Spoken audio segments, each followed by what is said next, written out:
celinayaa midna mahad celin baan ka celinayaa labada su'aalood baan dambaysiinayaa mahad celintu waxaan aad ugu mahad celinayaa wasaaradda arrimaha dibadda oo runtii qabanqaabadan wanaagsan iyo sidan quruxda badan agaasinkeeda lahaad mahad celinta waa mahad celinaynaa ilaahay ka abaalmariyo in aniga magacayga Jaawir baa la yiraahdaa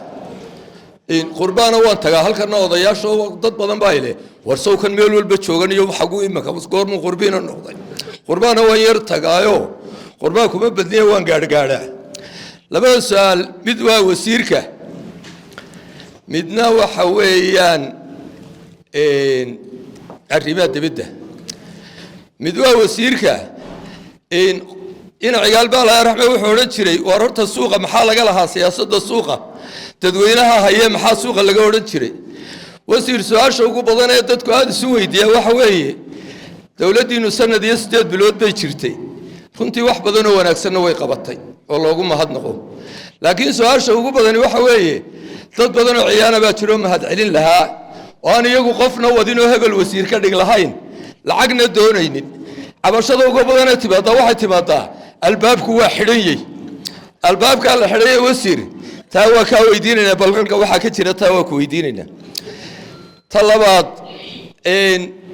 qolada yadan dibadda tagtaa aadba dibaddaada hayday inta meesha fadhida intooda badan ee dawladdu waa dibadda yahay FEC waa nagu dhib badan yahay taana su'aal kaba soo celisaan faltaana nooga jawaaba magacaygu waa Ubaad Xasan وانا markii ugu horeysay aan dalka imaado noloshayda caqabadaha taa ka hortaagna dad hore ay yiri ku celin maayo horta runtii dal December aan ugu soo noqday ma sha Allah oo waxyaabo badan oo si wanaagsan u socda I am here English here sorry I'm on behalf here of Chaliyada Somaliland and Nederland aan xooghayo oo hay Chaliyadaas oo aad u dadaashay oo project imika dalka rabta inay ka hirgeliso aad u qurux badan and what was beautiful is points of that project bartaas speech-kaagi baa wad ku dartay ay beeruhu midka yihiin iyo waxyaabo kale badan marka waxaan doonayay inaan ku gaarsiiyo wasiir dadka dalka yimaada ee qurba joogta ama aniga oo kale ahaato aan dalka hore u arag inaad inclusive government ka balaadisiin so that those people get a chance to also bring the projects to you guys, to speak with you guys and present it as well, because it's only good for the country. وحدنا يجوا وطن معها لكن دلك هو وطن so we make more inclusive broader government in بدن إمك وسارة الحمد لله they work very well with the diaspora especially the diaspora office ما شاء الله but higher up it's hard to reach so I would say work on that inshallah. Hello, assalamu alaikum everyone. Adi adonku salami wasir. Magacayga waxa weeye Sadakha Abdi Hassan. I'm an American Somalilander and aad baan ku farxay markaad ka hadlaysay Swift Code-ka because yesterday in badan baa dad fara badan oo Chaliyada xagan jooga ayaan kala hadlayay. Markaasna I was a little disappointed marka qaybta bangiga iyo remittances-ka sida like waxa loo bedeli lahaa laga hadlayay with the deputy of the central bank, I think it was Hamza. And then also the Minister of Trade and another person, I'm not sure what, or I forgot like what ministry they were from. And there was a representative,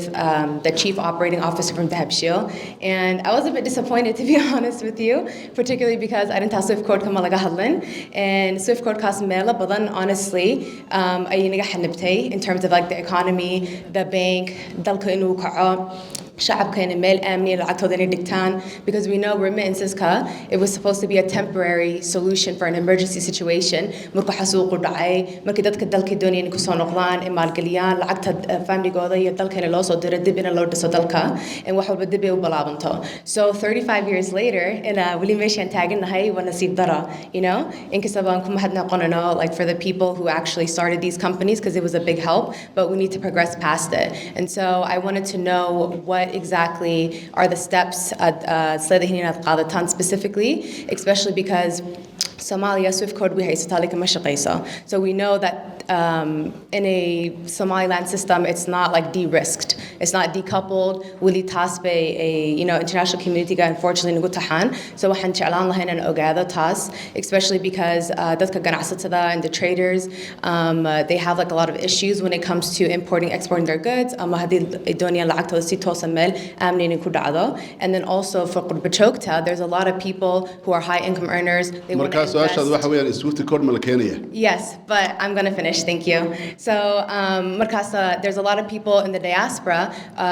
that are not yet of retirement age, like or retirement age, and they want to be able to like come here and directly invest in their country, and they don't want to have to go through, like hawalid, because you have to pay additional fees, and it's like financially taxing on us. If I wanted to like send over like $50,000 or $100,000, I'm not able to do that, So dowladda, you also like dadka Somaliland ay in badan ka faa'iidin doona as well as dadka Jaaliyadda. So I really want to know like 2 to 3 steps ka fikirtaan asadeen ku dhaqaaqdan specifically arintaas inshallah biidhnillah waad mahadsantahay. runtii aad iyo aad baa u mahadsantihiin. su-aaluhu way isku yaraayin dhadhow yihiin. su-aasha koowaad public service-ka ku saabsan intaanu sanadkan imika haddii la yiraahdo dhammaan ayaa hirgelintiisii laga bilaabayaa gobolka u horeeya oo Togdheera. run ahaantii madaxweynuhu markii uu tagay uu u soo ballan qaaday in haddii la yiraahdo la samayn doono dhismihiisii iyo qorshihiisii iyo hawshiisiina meel fiican bay maraysaa. marka waa daadejintii marna waxa weeyaan si guud public serviceski kale ay dawladdu bixinaysay biyihii hadday tahay caafimaadkii hadday tahay waxbarashadii haddii ay tahay. innaga dhaqaalaheenu hadba wixii uu inoo saamaxayo ayaa dadkuna ay waajib ku tahay inay xukuumadda kula xisaabtamaan, xukuumadduna ay tahay inay maxaan ku dhahdaa ku shaqeyso. budgetkeenu aad buu u yar yahay oo u xadidan yahay, isagoo sidaa u yar haddana culayska ugu weyn waxa saaray khilaafaad, nabad abuur, dib u heshiisiin, maxaan ku dhahdaa iyo amni oo wixii service delivery-ga la gelin lahaa run ahaantii halkan la geliyay.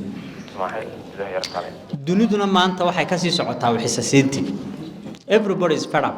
of giving up. waxa laga yaabaa Donald Trump isaga noise-ka ugu badan sameeya, laakiin wadamada kalena they are quietly cutting it. Ingiriiska intiina ka timi waa la socotaan Department of Development waa la baabiyay, wasaaradda arrimaha dibadda ayaa la hoosgeeyay in budgetkiisina significantly baa la dhimay. maalin dhexdaas economist baan akhriyay wadamada galbeedku sidii u kadgareeyeen quiet-ka aan qaylada lahayn. Trump uu sheegay dadana saasa lagu wada ogaadaa inuu wax jaray, laakiin runtii wadan aan jirin wadamada galbeedka ma jireed. wadamadii the traditional donors-ka ahaa waxa bixin jiray hay'adaha aid-ka ka shaqeeya service-yada ay ku shaqeeyaan. imika agaasimihii wasaaradda caafimaadku waa kan wax 100 health station ku dhow health posts oo support ka heli jiray ayaa maxaan ku raadayay imika sanadku markuu dhamaado fundiskii la siin jiray ay ka istaagayaan oo ay xukuumadda ku tahay qasab inay step up ay samayso. budgetkiina kuma jirto, and that's why everybody GST-ga ay tahay inuu u bixiyo. waayo sababtoo haddaan cashuurtaa la helin the health institutionskaasi way maxaan ku dhahdaa way xirmayaan. budgetkeenii hore ma bahalaynaya. haddaad budgetka anu jaamacadda Bristol Bank ka soo baxa, lacagta ay jaamacaddaasi sanadkii ku shaqeyso ayaa ka badan lacagta dalkeena dhami uu just imagine intiina waliba ka timid kulligiin qurba ka wada timaadeen. marka adeegyadii halkaa laga heli jiray it's impossible in with the situation ka aan ku jirno la helo laakiin waxaan u baahanahay inaan fikirro oo dhaqaalihii waa haysanaa resourceski waan haysanaa sideen u utilize garaynaa u soo saarnaa waddankeena maxaan ku dhahdaa dhaqaalooyin ugu helaa dhaytada haddaad eegto macdanta waddankeena ku jirta meelo yaryar baa oo fact ah oo la baaray oo la og yahay ayaa maxaan ku dhahdaa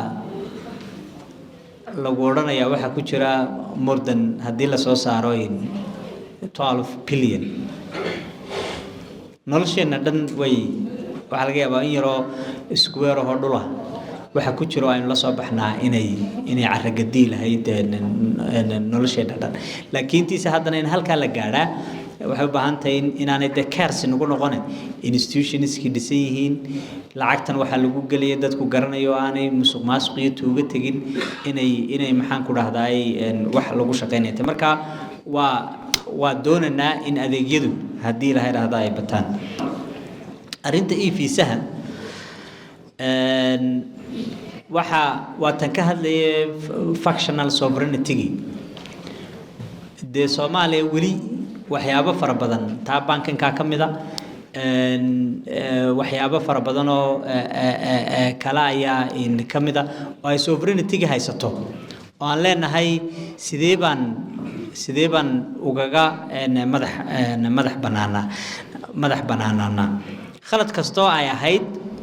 oo inagu aynu sameynay markii Soomaaliya ay duntay qaramada midoobay waxa ay soo saartay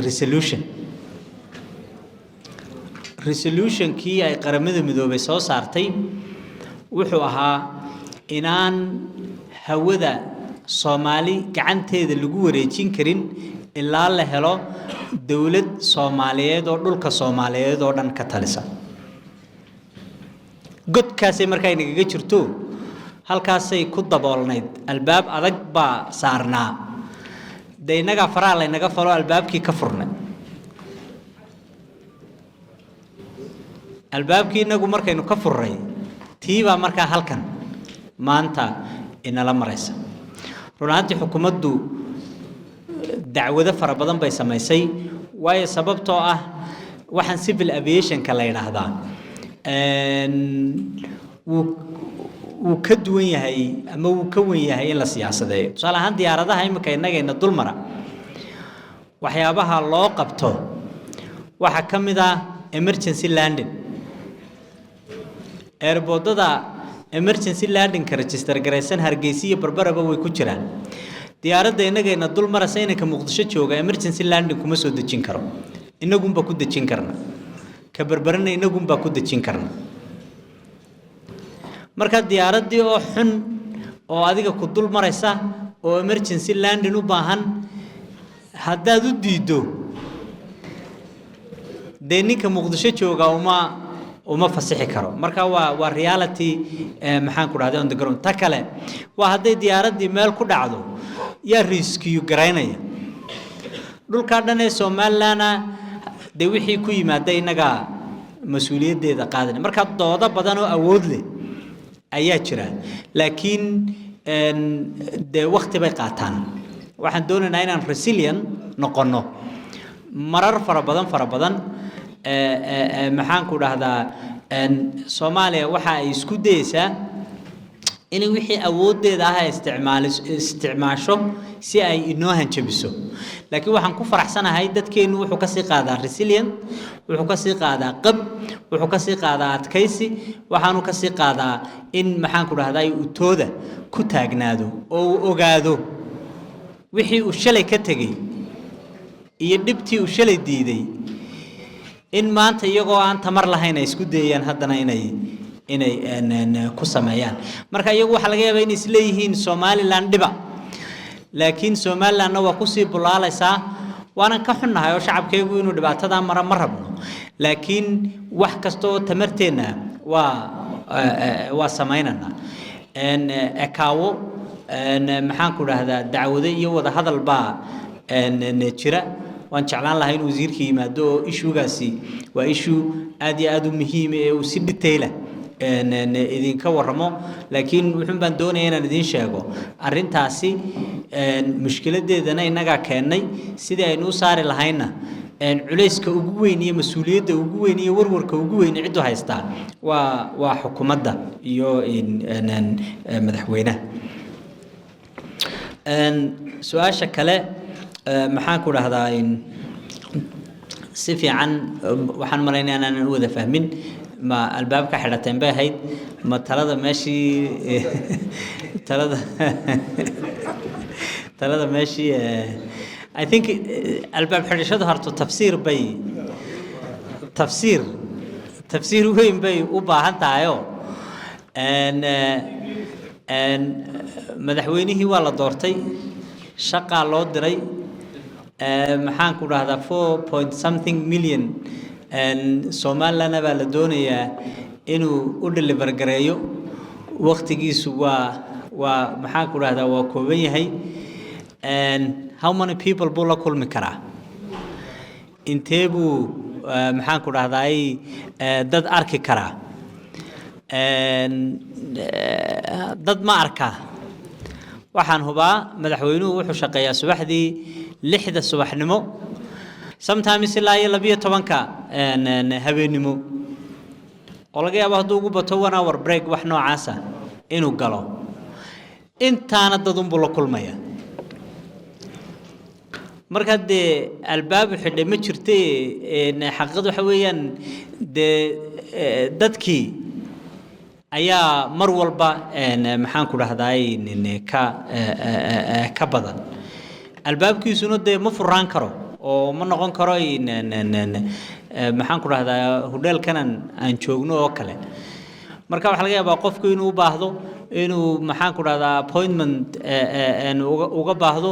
inay u suurto gali weydo oo de madaxweynihii uu waayo uu arki waayo macnaheedu maaha inaanu madaxweynihii ku doonaynin macnaheedu maaha inaanu madaxweynuhu adiga waqti ku haynin macnaheedu waxa weeyaan he is busy enough inaad maxaan ku dhahdaay schedule-kiisii maalintaad rabtay ama maalintaa ku xigtay aanad ka helin marka albaabadu waa furan yihiin dadku madaxweynaha waa arkaan wasiirada waa arkaan agaasimayaasha waa arkaan maxaan ku dhahdaay qof aan busy ahayn oo aan 14 15 16 hours shaqaynin maxaan ku dhahdaa waa run ahaantii waa yar yahay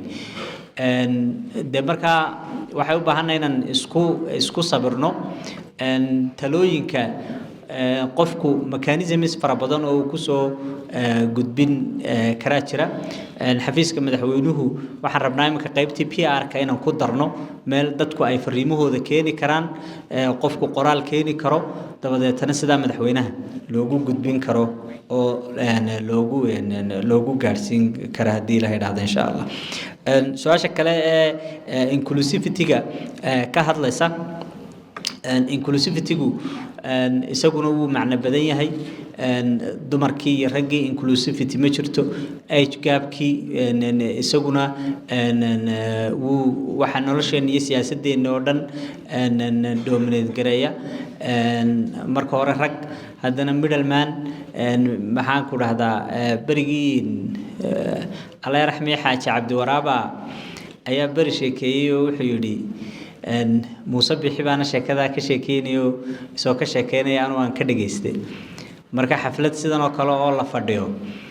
ayaa wuxuu yiri markii balligubadle la joogay ayuu xaaji cabdi waraabe ku yiri Muuse bixi iyo Maxamed Kaahin iyo nimankii korneelada ahaa markii meeshii joogay war hadii meesha la tago oo Ilaahay meeshayna geeyo anigu saddex waxun baan rabaa kadinka markaan imaado in la iga furo la yiraahdo waa xaajigii soo daaya dariiqan oo lugeynaya hadii la arko isagana inay duniya istaagtaano aydun iqaadaan mid saddexaadna uu sheegay Muuse markaa wuxuu markaas waxay ahayd baan u maleynayaa markii Allah ya raxmiye Sheekh Ibrahim dhintay oo sheekada ka sheekeynaya oo xaaji cabdina musharax uu ahaa gudoomiyaha golaha golaha guurtida marka wuxuu yiri maalin dhaweyd baanu xaajigiisa aragnayo har saddex diiwaan ay ugu dhacday buu yiri kadinka guurtida tii oo la igu haysto ayuu xaajigu yiri waa Muuse soo daaya maalin dhaweydna gaarigiisa dhexda iga soo qaaday buu yiri imikana dee aan xilmahay xaajigiina golaha guurtidu musharax u yahay buu yiri marka run ahaantii siyaasadeena iyo waxa dominate gareeya ragga oo marka dambana haddana age-kana waxoogaa meelaha Muuse jaamaco kale ma dhatalo marka run ahaantii laakiin waxa wanaagsan waxa weeye in ay inclusive noqoto dumarku ku jiraan waxa weeye in inclusive noqoto dhalinyaradu ku jiraan waxa weeye in inclusive noqoto qurba joogto ku jirto at least qurba joogto xaslee xafiiskan imika wasaaradda arrimaha dibadda ay samaysay inclusivity-ga inay keeni doonto insha Allah arinta Swift code-kana wanigi ka hadlay waxa weeyaan waa wixii koowaad aan ka codsanayn kala hadalay dawladda Israa'iil inay nagala shaqeyso waana nagala shaqeynaysaa insha Allah haween madaxweynuhu markuu yimaado forumska caankani way yar yihiin sidoodaba oo balbalaarani oo dad aad u fara badan ay isugu yimaadaan anu shalay paneliskii maan joogin howlaan lahaa galankii dambe laakiin subaxii I was disappointed aad baan disappointed uga ahaa waayo waxaad moodaa inaad dee madaxtooyadii iyo wasaaradda arrimaha dibadda isugu tagtaan un bay ahayd ummadda intaa la eg baad shir ayaad wax u qabateen fikirkoodu waa muhiim adduunyada oo dhan isaga yimi waa muhiim marka inaad lecture u jeedisaan asif inay yihiin de arday class ku jirta waxa weeye wax laga xishoodo run ahaantii oo wax laga xishoodo waxa weeye waxa inaad qayb ka siisaan programka hadaa ugu tala gashay qurba joogade madaxweynaha oo fadhiya oo jooga way aad u ilaalinaysan madaxweynaha asif inaanu aydan doonayeen inuu maqla dalka waxa ka jira way loo sameeyay way challengeska dalka ka jira gudihiisa iyo waxa qurba jooga ka haysta miyaa kaga haboon inuu madaxweynuhu dhageysto sida adigu u dhageysanayso adoo wasiirkii madaxtooyada waxa weeye talooyinka iyo maxaan ku raahdaa su'aalaha rasmiga ee challengeska jira dalka soo kobcaya baynu nahay ma haddaynu nahno sidaynu wuxuu qabanaa waxaas iyo waxaasaa jira wasiire marka waxa weeye wasaaradda arrimaha dibadduna hadday programska caynkan oo kale ay samaynayso waa inay dib noqdaan idinkuna dawlad ahaan haaf baa leedihiin haafka kalena qurba jooggaa leeyahay next time-ka markaad programs caynkan any stakeholders Somalilanders hadday haweenka yihiin they should have a part of this ما هنا شغف أفرنين هالك يسكسوا تاكتان وواحد دوت شيكتان السلام عليكم ورحمة الله وبركاته اسماء عبد الله السحردين عطاني هذه أدبرتهم هتسي هاي waxaan ka helanayaa anigu waan taabanayaa horta caddaani fikirka uu soo jeediyey wasiir inoogu qorbeel waana runtii roob weyn bay ku leeyihin gurbajoogtu in ay ka qayb galaan wadahadalka laakiin maanta dee dalka idinkuna informationka koobanaad ka bixisaan noo soo jeedisaan waa quraacsa fikirkaa maxaad qabtaan gurbajoogda leedhaha noo fiican tahay saacadka wasiir waxaan kaloo ku sheegayaa waxaad sanadkan hore waxaan wasaaradda kala kulmay qurbajoogta in la samaynayo heerkii lagu maalgashanaya qurbajoogta lagu dhiirigeliyey heerkaas laba artikal baa ku jiray oo aad u qurux badan oo ah in cashuurta haddii ay keenayaan shirkada keenayaan haddii ay waxaa u yar waa warshada yar soo saartaa boolidoo kale in cashuur dhaaf lagu siinayo waxaa kaloo ku qornay in dhul haddii ay kabadu balaayahay dowladda hoose degmada la tegi doono ay sii doonto heerkaas golaha wasiirada ayuu luminay ilaa xilligaana wasiirka hadduu maqlayo waxaan jeclaan lahaa wasiirka arrimaha dibaddu inuu heerkaas sidii loo dhaqangelin lahaa ee golaha wasiirada uga ansixin lahaa ee maaliyadda ugu wareegi lahaa si project anagu dhaanu qurbajoogtuna kusoo dhiirato waxay keenayaan dalku maanta loo baahan yahay shaqaabuhu shaqaabuhu waxaa laga samaynayaa dadka ilaa biliyeerka ku haysada ingiriisiya oo sanadkii horan qaatay waxaan dira qurbajoog fara badan waxay ku soo jawaabeen war xaguu maraya war xagee u maraya dadku waa diyaar waxay u yihiin dadkii inay isbishadaan imaantaan dadkooda waxbadkoodii dadkooda shaqa ay shaqaalo u sameeyaan taasina waa dowladnimada magacaygu waxa weeye Nuur Ciise Omar waxaan ka tirsanahay jaaliyadda qubro joogta ee UK run ahaantii waan horta ku faraxsanahay shirka wasaaradda arrimaha dibadda iyo qurbo joogta diaspora ay soo qabaqaabiyeen halka waxaan ka faa'iidnay horta waxyaabo badan oo wasiirku warbixin badan buu ina siiyey qurbo joogtuna way hadashay anigu su'aasheeda anoo soo koobaya waddanka markaan nimaadno run ahaantii caqabado badan baan la kulannaa wasaarado badan oo magaceeda halkan ka sheegahayn ayaa kala socda wasaaraddu waxay ku fiican tahay marka loo tago wax looga baahdo wixii inay brotokolkeeda kuu marto ay si fiican kugu qabato meel kastaba waxay ku jirta garasho yaa ku yaqaana yaa tahay waa lagu celcelinaya waxaan u baahanahay xafiiska qubro joogta haddii ana xafiiska qubro joogta loo xil saaro diasporada at least baahiyaha gaarka aanu qabno ama garasho la'aantana la garan laayahay wax naga furtaan u baahanahay maanta in la garan waayo waddankaan u dhalanay in lagu garan waayo oo xafiis tamashaar ku noqono xafiis kasta ama wasaarad kasta anu wasaaradaha magacyadooda waan sheegi lahaa laakiin maanta ma sheegayo laakiin dhibaatada aniga igala kulantay way kala socdaan wasaaradda waxbarashadeeda sida maaragtay caafimaadka oo kale u kala sareeyo wasaarad kasta waxay qabanayso qofka ay shaqaalaysiisay ha u barto oo halka la marayo iyo ha isku afa noqdaan protocol halka bilaamayo isku afa noqdaan diasporadana halasi haddii diaspora nahay ama qurbo joog nahayna inamadan ka shaqeeya wasaaradda arrimaha dibadda ee qurbo joogtu waxay u baahan yihiin budget bay u baahan yihiin waxay u baahan yihiin gaari dadka u qaadi lahaa dadku soo jiidanayeen bay u baahan yihiin waxay u baahan yihiin dadka waddankii ka imanaya anagu dad waaweyn baan nahay laakiin jiilka naga yare iman doona in la jeclaysiiyo waddankoodii oo si ay u yimaadaan la xuso oo loo sameeyo baawur gaara oo waddankooda ku soo wareejiso marka waxaan idinka codsanayaa inamadan diaspora ama qaybtan diaspora ku taala wasaaradda arrimaha gudahana maalgeliya haddaynu qurbo joognahayna waa bonkaan iska ururino aynu maal gashano inaguna aynu isku tiirnaano aynu isku dhisanaano si fiican oo hadlasaane waxa fiican aad ku hadlasaan lahayn ka helo salaamu calaykum aad iyo aad mahadsan tahay السلام عليكم ورحمة الله وبركاته مقعد واسد طاهر علي بالرياضة وستيرك والسلام يا أدنى وجمع سنة هي وربحنا قيمة بدأ ونسيي رنتي حضرتي عندنا هنا حضر جوابي وسير عداني باخد جوابي كمان قدام جوابت سؤالي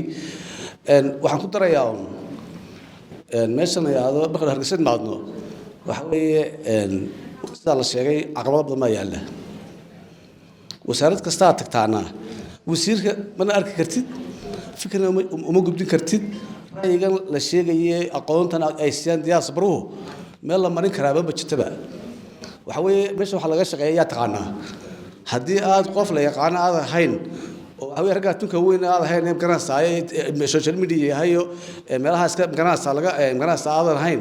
حاول dadkii aqoonta waday diaspora aha ee fikirka waday xagee meeshay ku gudbin lahaa aqoontooda fikirkooda ayaan wasiirka weydiinaya anigu inta waana ka baxsan عليك خطر halkee su'aalaha iyo fikirka la soo marinay way su'aashaada waxaan oran lahaa arinta ugu horeysa uu ka hadlay wasiir Cadaani anigu waxaan shalay ma joogin laakiin wasaaradda arrimaha dibaddu waxay ugu tala gashay inuu hal usbuuc socdo halka usbuucna interaction fara badan u dhaco warbixin ka soo baxdo wax la isla fahmo oo la isla qaato waxaasina madaxweynaha u tagaan oo ay gaadhaan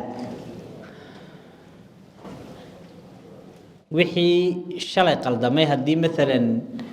ay ahayd in laba saddex qof oo qurbo joogi dadkii hadlayay ay ka mid noqdaan iyana waa ka garaabanaa waa learning lesson oo next year insha Allah waa ku dari doonaa haddii la helaado insha Allah arinta xeelka maalgashiga halku marayo waxaan jecelahay inuu agaasimaha wax ka odhan doona laakiin si guud qurbo joogta in maalgelintana loo fududeeyo muddada yar ay waddanka joogaana maxaan ku raahdaa la soo dhaweeyo waa insha Allah hadii la yiraahdo iyadana waa ka shaqeynana waxa hartu mar walba ogaataan qurba jooggu way yimaadaan waxa laga yaabaa si organized ah uma yimaadaan de holiday bay ku yimaadaan dad ganacsi inay wadanka ka sameeyaan bay u yimaadaan maxaan ku dhahdaa anigu waxaan ku talin lahaa oo haddii ay shirkan ka soo baxdana ay fiicnaan lahayd in la sameeyo diaspora ID card oo qofku uu ID card lagu aqoonsado maxaan ku dhahdaa yeesho mid kale qofku xilli uu qurba joognimada ka baxayaana ay jirto oo de qofkii 10 sano imika joogay qofkii 5 sano joogay kii 3 sano joogay kii samarkan uu yimidee qurba joognimaduna yaana sidii dhallinyaranimadii u noqon oo aan la iskaga jirinuuni iyadana waa inaynu isla garanno hadma qofku qurba joognimadii uu ka baxayaayo taana inaynu haddii la yidhaahdo isla garanno arrintan la xidhiidha sideeba oo maxaan ku dhahdaa qofku hadday tala tahay iyo hadday skill tahay iyo hadday aqoon tahay sideeba looga faa'iideysanayaa dadka qurba joogta ah ee jooga iyana wax la structure bay u baahan tahay in loo abuuro oo amaba skills database qurba joogta ah la abuuro iyadana waxaan rajeynayaa inaydun shirkan ku discuss garaysaan oo waxyaabaha ka soo baxaya ay noqdaan mar labaad iyo mar saddexaadba waan idin mahadnaqayaa waa idin dhageysanaynaa intaa uu imika cadaani yidhi waxaan ballan qaaday inaan madaxweynihii sidaa uu yidhi ugu sheegay shalay marka madaxweynaha warku waa gaadhaa isaguna waa soo jeedaa aad isagaaba warka u raadiya structure iyo system uu warku ku gaadho oo abuuranina maxaan ku dhahdaa wuu jira marka objective ah oo meel laba dawladda ka jira oo ah madaxweynuhu yaanu xogta helin ma jirto shalay markii maxaan ku dhahdaa arrinta ay ka dhacday dhakhtarka Hargeysa buuqu ka dhacay de next day-gii wuu joogay isagaanu fikirku ka yimid oo yiri waan tagaya cid ula tagto tiri madaxweyne meeshii tag maxaan ku dhahdaa ma jirto marka maanta masalaaba lagu wada jiraayo waxa la yaalo wixii wadanka ka dhacay wixii la isiraahday labadii qof ee la is eega ama TikTok bay ku jirtaa ama Facebook bay ku jirtaa ma aha cadaan barigii aad wasiirka idin jirtay jaridda yaro kaliya ta warka lagu soo qori jiray imika intaan aan anagu ogaanin boodaygu naga hor ogaada marar badan marka aad iyo aad baa u mahadsantihiin. Wassalaamu calaykum waraxmatullaahi wabarakaatuh.